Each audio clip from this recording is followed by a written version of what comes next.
The content of this podcast is intended for informational and entertainment purposes only. We are not licensed therapists, though I think I am, counselors, or mental health professionals. And while we aim to provide insightful and helpful discussions, our views and advice are based on our own personal experiences and general knowledge, definitely not professional expertise. If you are seeking professional mental health support, we encourage you to consult a qualified therapist or counselor.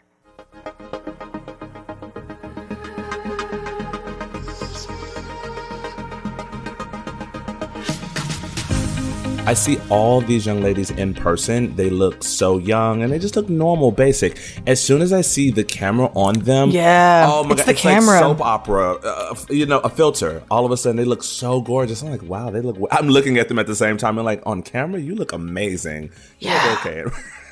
No, that's so. I know. Like, Sabrina Carpenter came to my restaurant the other day. And I didn't get to serve her, and I was so sad. But like, again, not saying she was like gorgeous, like how, but she looks like how you see. Oh, like that's a pretty. You know what I mean? Like people in real life just look like people. Like she had no makeup on. It was her and Joey King, and it was just like they looked just like normal pretty girls, and you're just like, and then everyone becomes like blown up so much. It's and she was so pretty and so nice, but it's just like, oh wow, like it's very like, even when I served Jennifer Lawrence, again, was pretty, but like these people look like people in real life, and then they are blown up in this other way. I was a stand-in for one of the people, and just literally I could see myself on camera, and I immediately looked like that when I was on a soap opera. Wait, are there other things you have to do today? Like, had you not had this, would you have been able to sleep all day? Yes. Oh my gosh.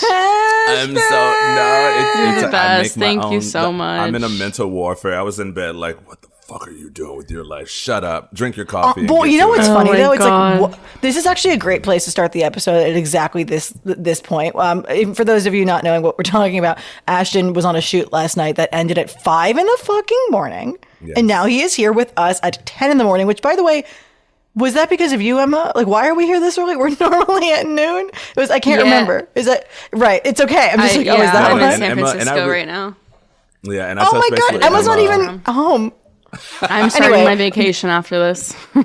Wait, incredible. I feel like this is a perfect time to discuss. So one of my best friends is like a rising, how do I say this? One of my best friends is a musician, and I feel like I've learned so much from her on like the reality of working in entertainment. And I feel so much solace in knowing that like all of the people you look up to as actors, as musicians, in whatever capacity, are like so tired, and doing everything like on 2 hours of sleep. Like literally.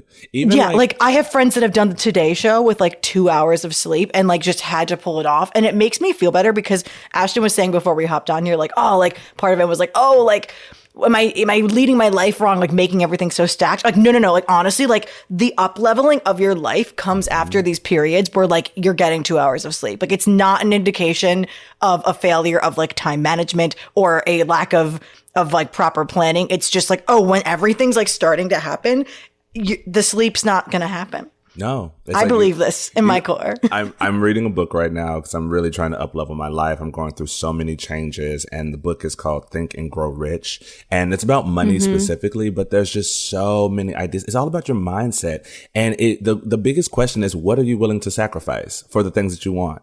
So I want to work in entertainment. I want to be in TV film. So I'm choosing, first I got to start with being a PA. So I got to go to the base level after I've already worked by the way, I can't believe you even got that job.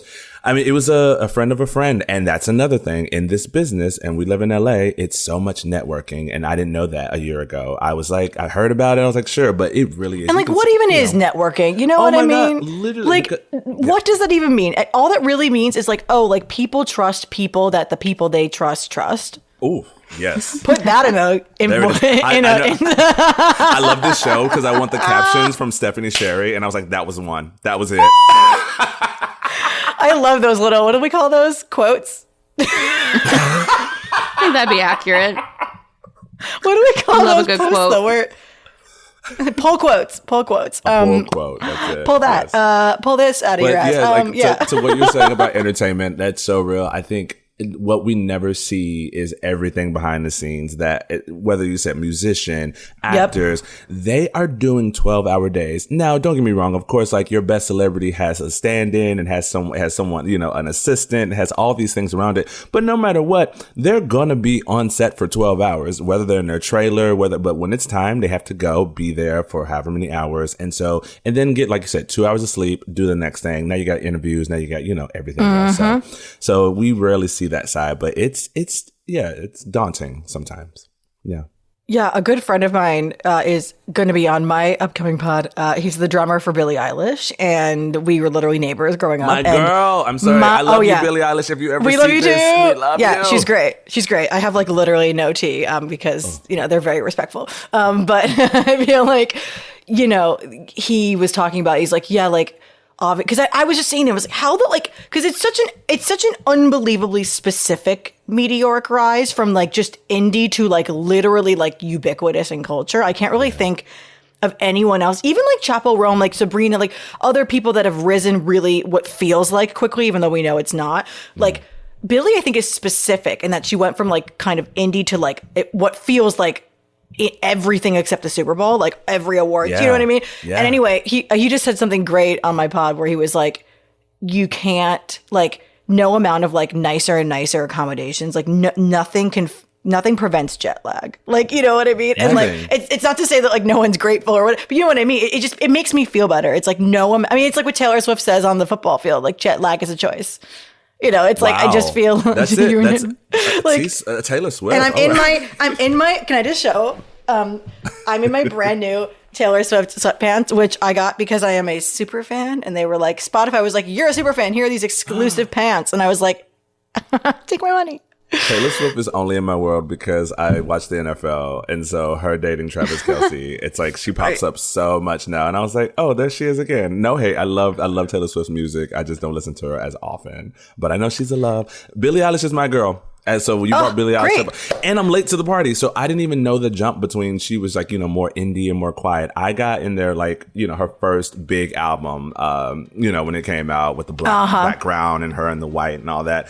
And then ever since then, I was like, she's always been super famous. I don't know why, but she was super famous. But to know that she had that jump, oh my God, was not prepared. Of course she gets jet lagged and tired and like, Phineas, leave me alone. Like, you know. No, totally.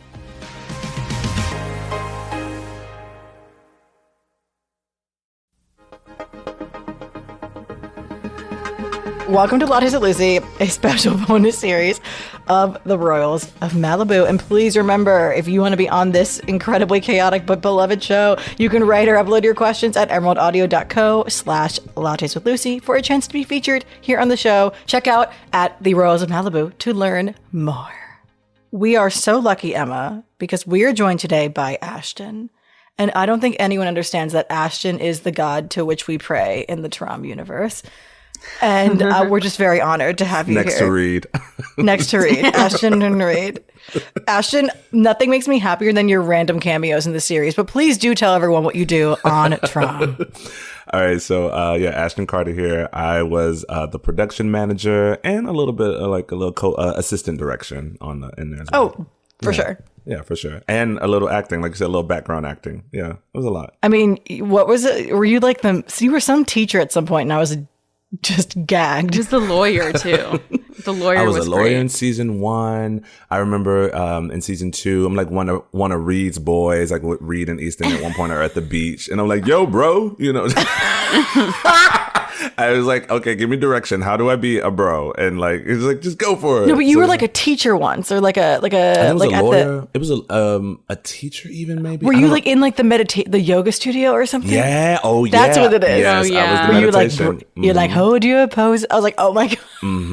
And then homegirl Brooke tries to like get out of something, and I was like, no, like, well, you must stay here, no excuses, kind of thing. So Yeah. That's what I'm talking about. Oh man, memories. And then I even got to do a scene with Emma. I remember me, Emma, and the director Matt. We got in the booth at one point, and it was awesome. Wait, for what? Was it the photo shoot or something? It was. I think we just needed a ton of what we call walla, which is like, you know, background actors or just actors that we didn't, you know, have a role. It's like small. And I remember Emma got in there and killed it. Emma, do you remember You us being killed it. reactive? What are you talking about? What- I think we were like the Wait, hair and what? makeup. We were like the hair and makeup team. Oh, that's And the right. stylist. Yes, That that's what was I'm talking about. The right. photo shoot. Yeah. That was so Yes. fun.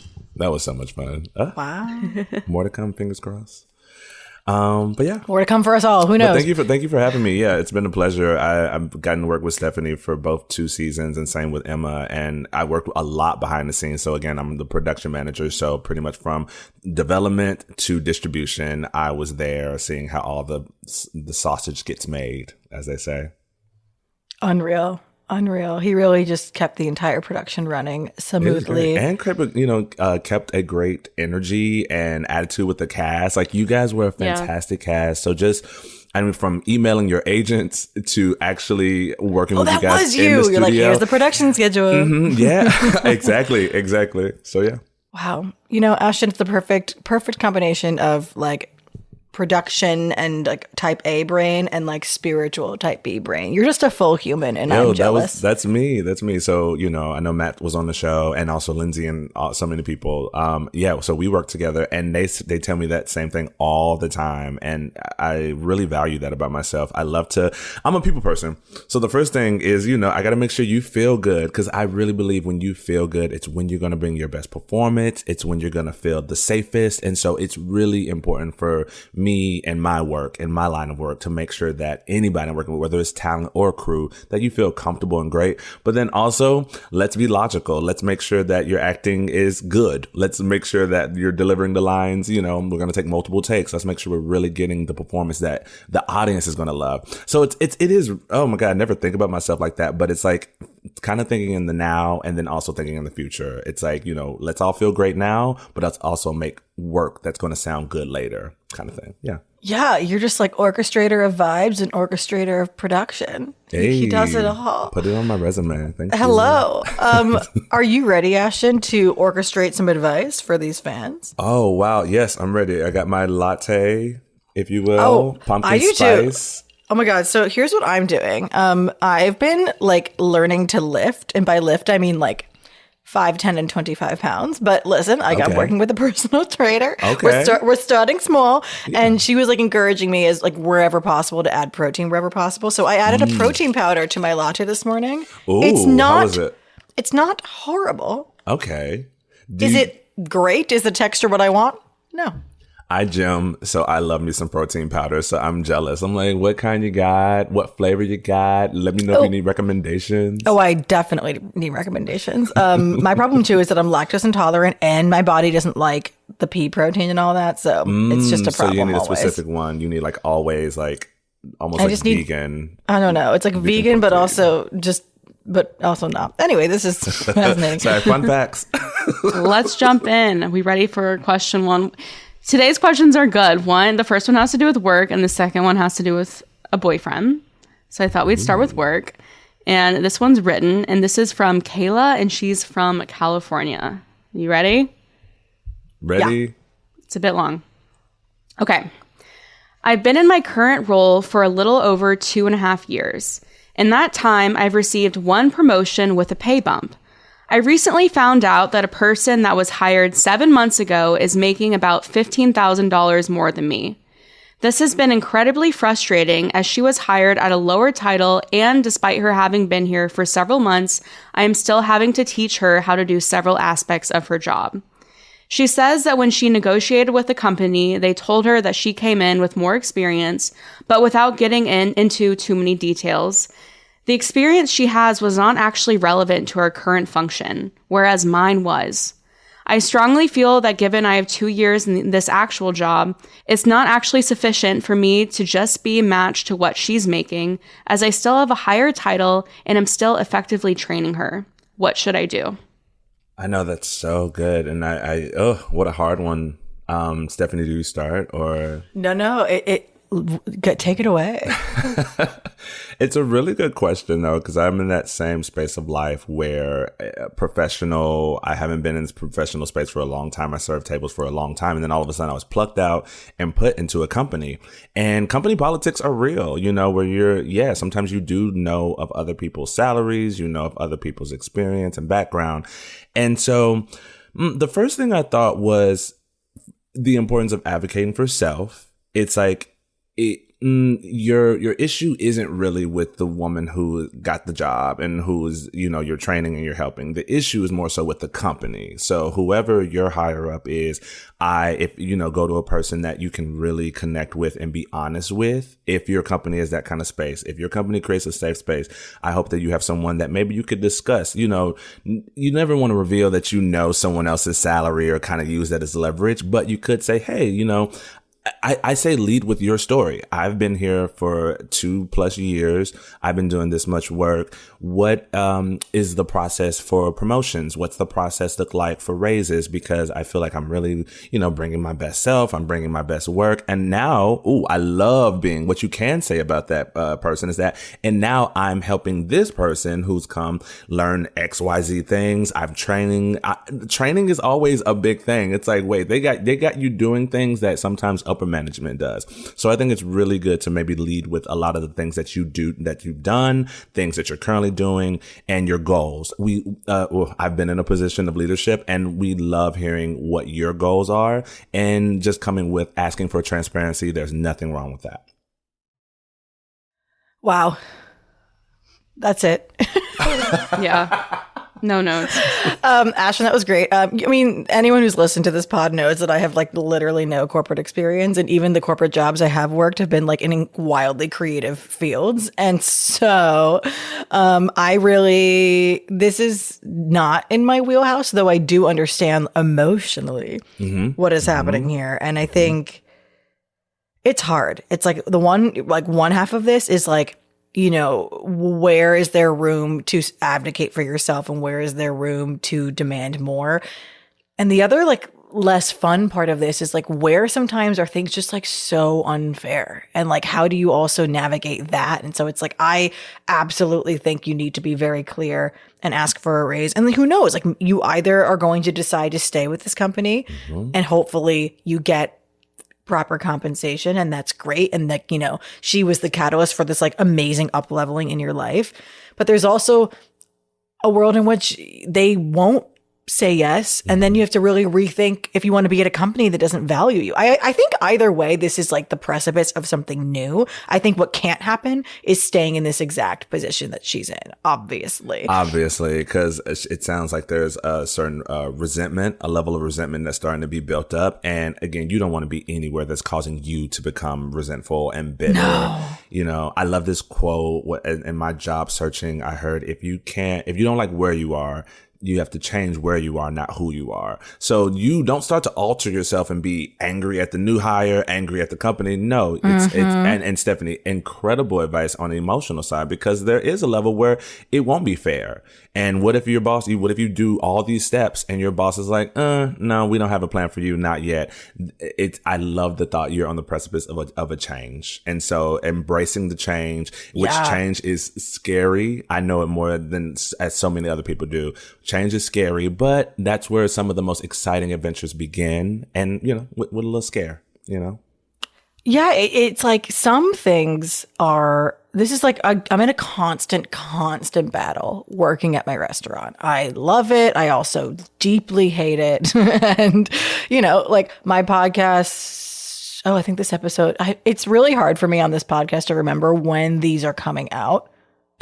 But theoretically, for instance, my podcast is going to be out by the time this is out. And theoretically, my episode with my boss, Chef Nancy Silverton, is also going to be out. And she's amazing. I love working for Nancy. I think she is one of the most iconic people on the planet, one of the most decorated chefs in the world. And on top of that, do I love serving? Do I love working until 1 a.m. sometimes? Do I love working all day and working all night? No.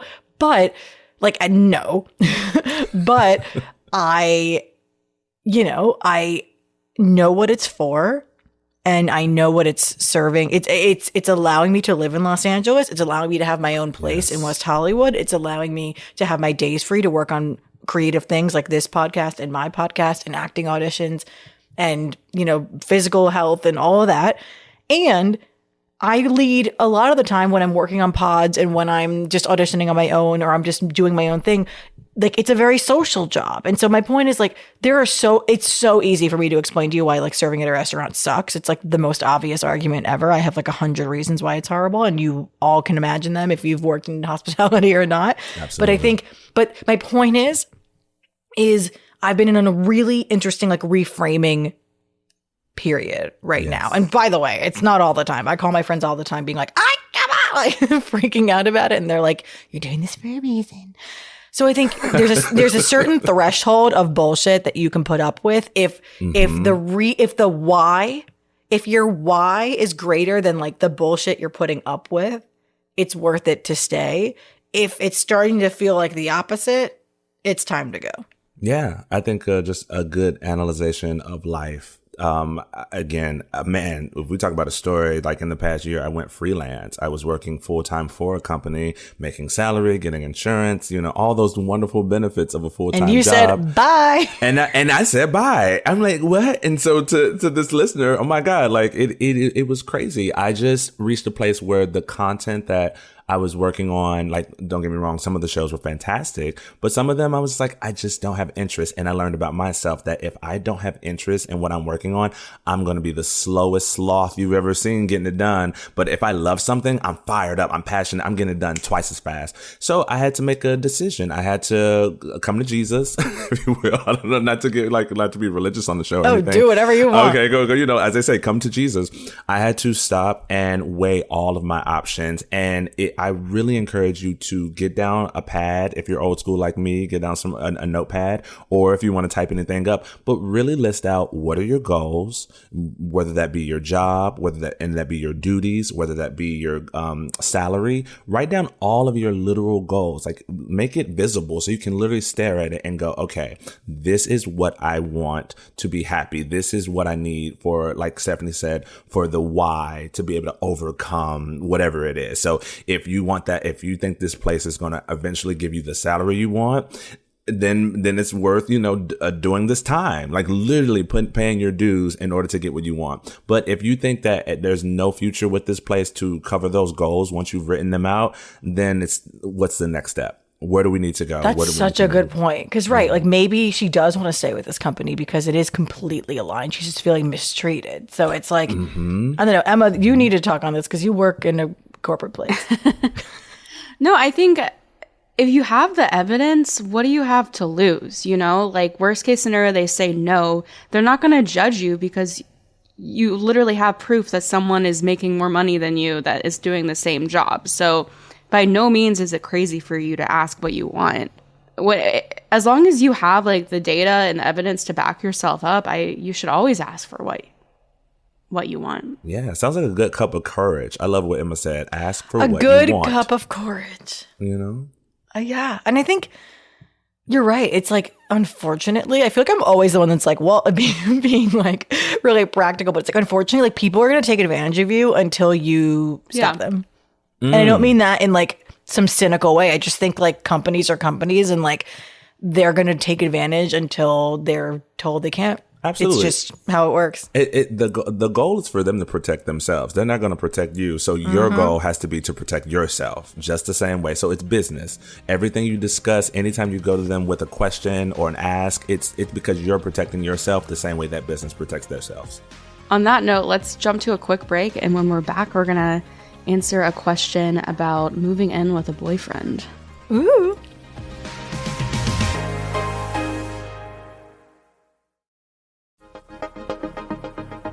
And we are back. We have another voice question, and it's from the same girl who asked a question last week. She sent us a few different ones, and they're all really interesting. So we've answered her before? Yeah, last week she was the one that she asked about approaching 30 and losing your inner child. Remember that question? Yep. Of course I do. Good. That was my excited, first time plugging the pod. I was like, I'm going to start writing in. This is free therapy. I know that's right, girl. Ask all your questions. We're ready. Okay, here we go. Hello, Lattes with Lucy, Emma, and Steph. I'm such a big fan, and thank you for creating this podcast for the girlies and others like me who are just looking for an open ear on all things life and love. Today I'm coming to you with one question about love. My boyfriend and I have been together for a couple years now, and it just feels like the right time for us to move in together. Wondering what to know before you move in with someone. When is it the right time? How to know if you're moving in the right direction or if you're moving too fast or too slow. Any advice on that is super welcome. Okay, love you.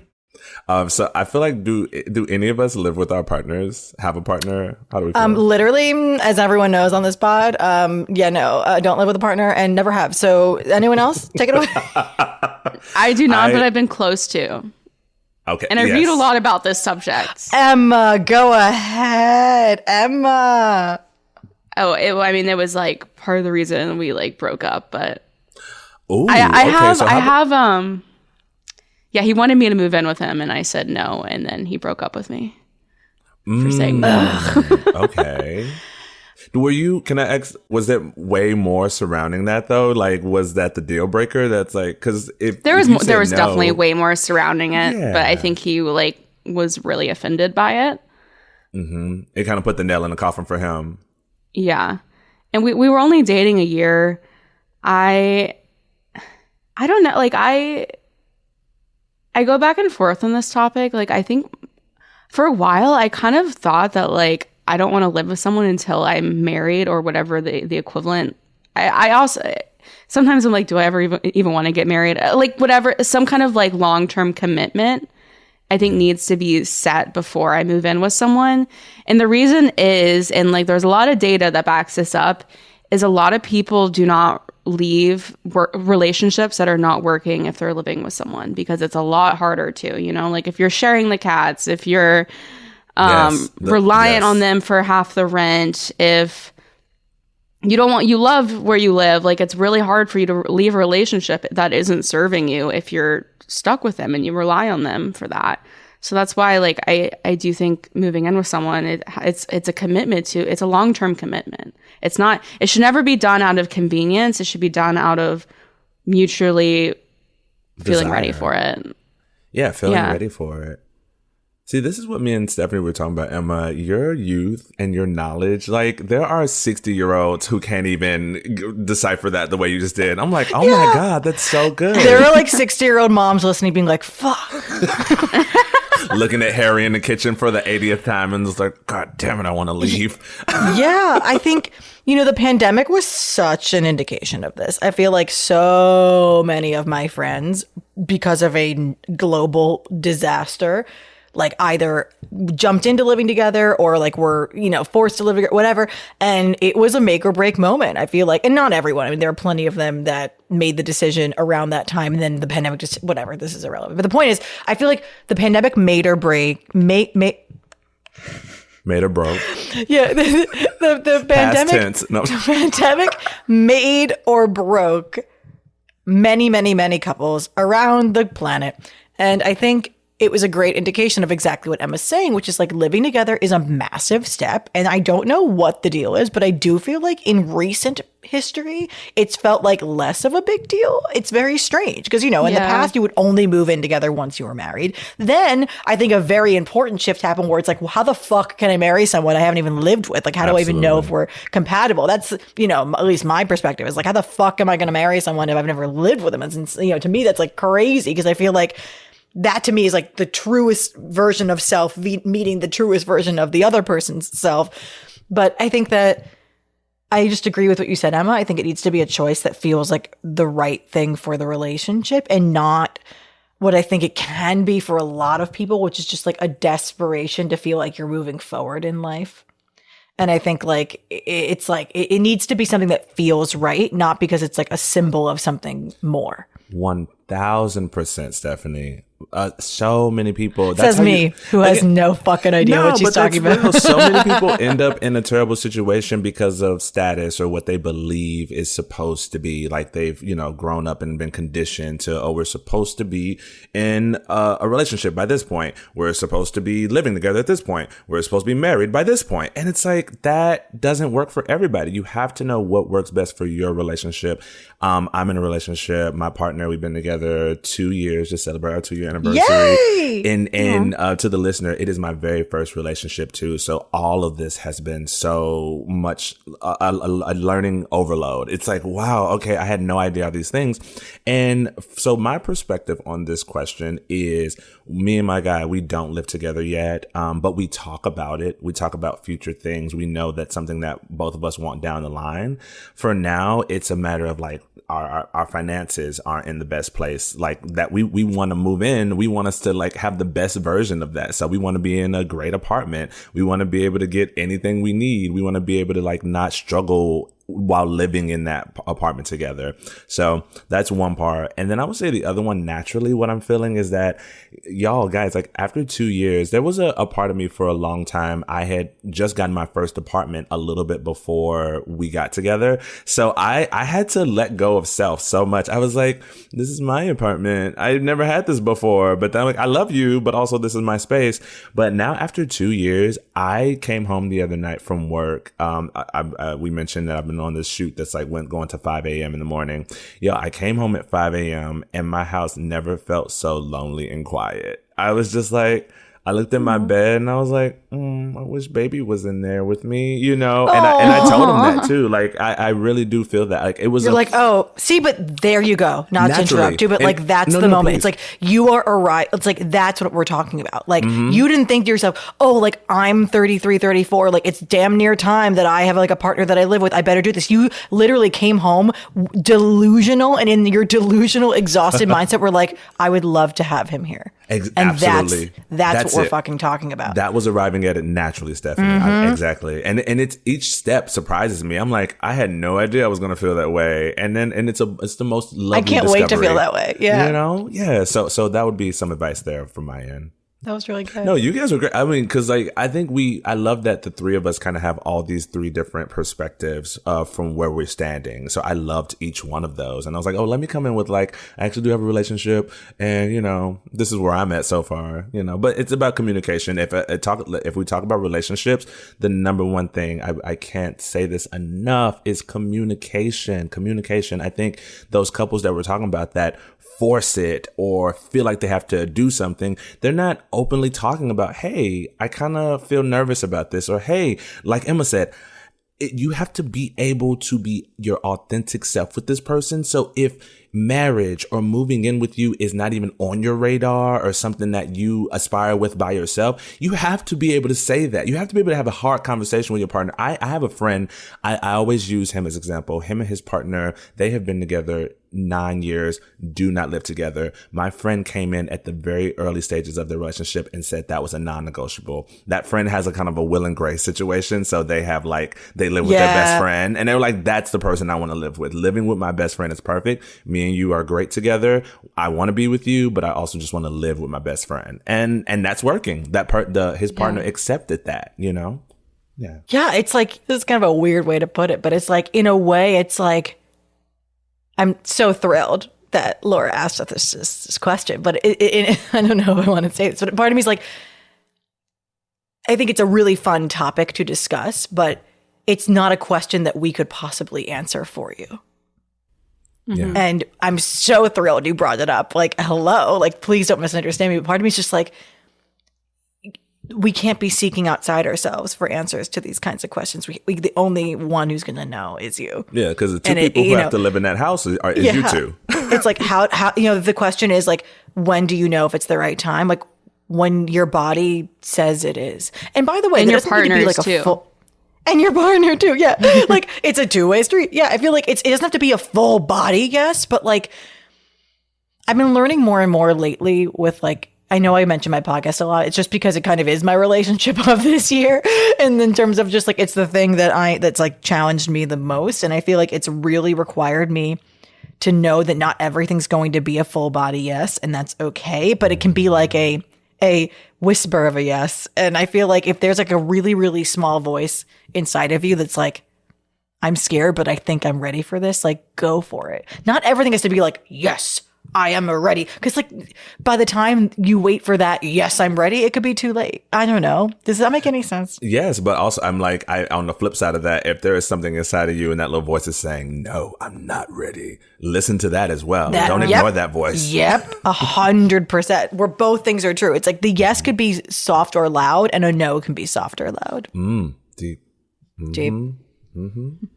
I think I was like, I want to make sure I say it almost like the first question. A relationship is a partnership. It's almost like a business at the end of the day. So you have to be the key transparent. Be transparent. Go to that partner. You deserve a really wonderful sit down. Hopefully it's not an awkward conversation. That's telling on itself. If you feel like you can go to your partner and bring up the fact that just even asking, hey, what are our thoughts on living together? As long as you feel comfortable asking that and you know your partner's going to meet you in a pleasant way, that's a good sign. If you get a little nervous and you're like, oh God, he hates when I bring up living together. Oh, let's dig deeper. Let's talk a little bit more, about something. That's so true. But good luck. I hope I hope the conversation or that decision goes well. But no, there is no rule to when it has to happen, and I think that's the most outdated version of life, in my opinion, is when you feel like there's certain a timeline for every single thing of the relationship. Throw that out the window. Let it go. It's your relationship. You make the rules. Wow, you guys, this has been quite the journey with the collective amount of sleep totaling 0. I adore you both so much. I think we've reached the end. Oh, I'm sad. Oh my God. I want to thank you so much. I just want to say, both of you, like the listener said, you two are so wonderful. This show is so lovely. Such a companion. I feel like I didn't say anything about Reed, Ella, everybody, but just know, don't use any of their relationships as an example.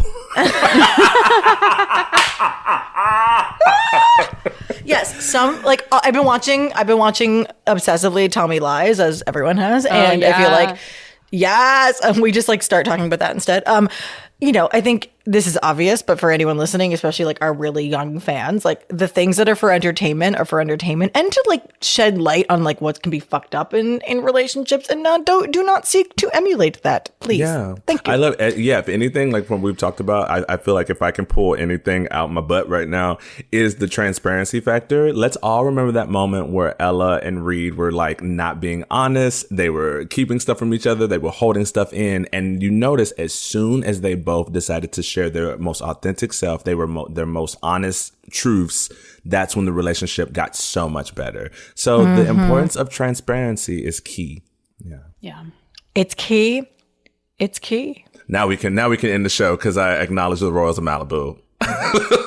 Well, thank you both for having me. Oh my God, we're thrilled to have you, and we just can't wait to have you back some way, whatever that means. Emma, have a wonderful vacation. You deserve it. Yes. Stephanie, you may not plug your other show, but I'm going to plug it. Y'all, Stephanie's got a new podcast coming out. I cannot wait to listen. Let's get together. Let's get a Reddit thread Let's get started. together. Yeah. Never too late to the party and never too late to go back to bed. We're going to let Ashton and Emma go off with their lives, and we love you all so much. As a reminder, we want your questions. Head to emeraldaudio.co/Lattes with Lucy to submit your voice memo, which we love, or write in your questions if you're shy. Check out our Instagram at the Royals of Malibu to learn more. All questions can remain anonymous. No topic is too cringe or too embarrassing. Believe me, I'm 33 without a partner in my house. We are here for you to be the Lucy to your Ella, the Ella to your Val, anytime, anywhere. And please, come back next Monday for more, and follow the show at the Royals of Malibu. Follow Emerald Audio at Emerald Audio Network. Follow me, Stephanie Sherry, at It's Steph Sherry. Follow Emma at Emma Bobema, and follow Ashton at The Ashton Show. Yes, because life is a show and Ashton's the star. You're amazing. Thank you. I'm obsessed with all of you. Oh, das vidanya. We'll see you next week.